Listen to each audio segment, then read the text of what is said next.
காலத்தின் அருமையை அறிந்து வாழாவிடில் கண்ணீர் விடுவாயே. காலத்தின் அருமையை அறிந்து வாழாவிடில் கண்ணீர் விடுவாயே.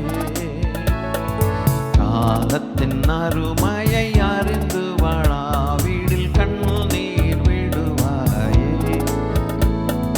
ஞானத்தில் பரனுன்னை நாட்டின நோக்கத்தை சீலமாய் நினைத்தவர் மூலம் பிழைத்திடுவார்.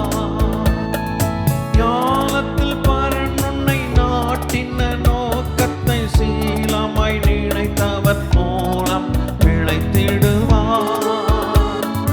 காலத்தின் அருமையை அறிந்து வாழாவிடில் கண்ணீர் விடுவாயே. காலத்தின்